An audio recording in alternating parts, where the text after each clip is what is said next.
میرے مالک ہدایت دے، ہدایت کا میں طالب ہوں۔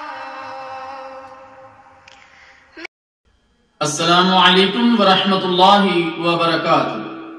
الحمدللہ وکفا والصلاة والسلام علی عبادہ الذین اصطفى، اما بعد، اللہم صلی علی محمد وعلی آل محمد۔ گناہ کبیرہ کے سلسلہ میں آج جس موضوع پر گفتگو کرنا ہے وہ ہے بے حیائی پھیلانا، عورتوں کی عوریاں، نیم عوریاں اور ہیجان انگیز تصاویر کے ذریعے، اسی طرح جنسی جذبات میں اشتعال پیدا کرنے والے گانوں اور موسیقی کے ذریعے، نیز بےہودہ ڈراموں اور کہانیوں کے ذریعے مسلمانوں میں فحاشی اور بے حیائی پھیلانے والوں کے لیے دنیا اور آخرت میں دردناک عذاب ہے۔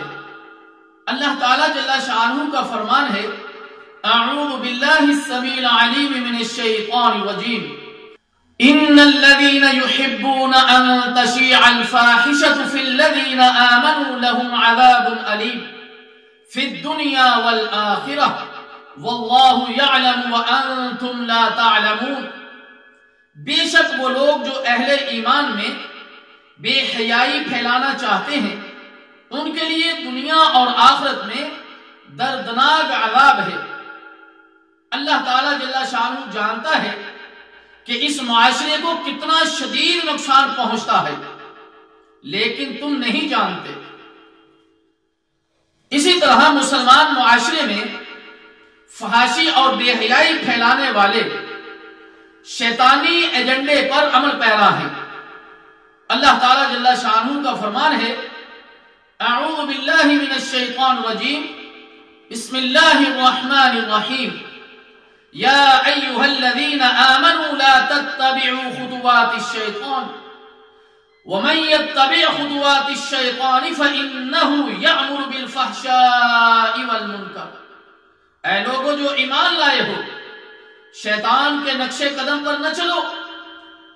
جو شیطان کے نقش قدم پر چلتا ہے اسے معلوم ہونا چاہیے کہ شیطان تو بے حیائی اور برائی کا حکم دیتا ہے۔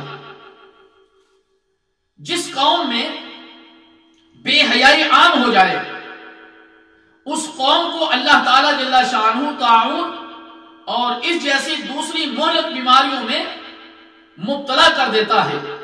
سیدنا عبداللہ بن عباس رضی اللہ تعالی عنہ فرماتے ہیں، جس قوم میں خیانت عام ہو جائے ان کے دلوں میں دشمن کا رعب ڈال دیا جاتا ہے۔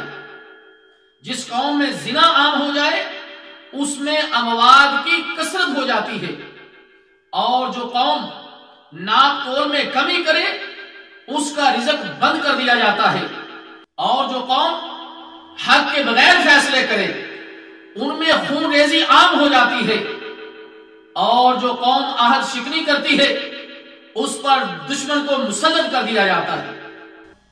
آخر میں ہم اللہ تعالیٰ جل شانہ سے دعا گو ہیں کہ اللہ تعالیٰ مسلمانوں کو تمام بے حیائی کے کاموں سے بچنے کی توفیق عطا فرمائے۔ والسلام علیکم ورحمۃ اللہ وبرکاتہ۔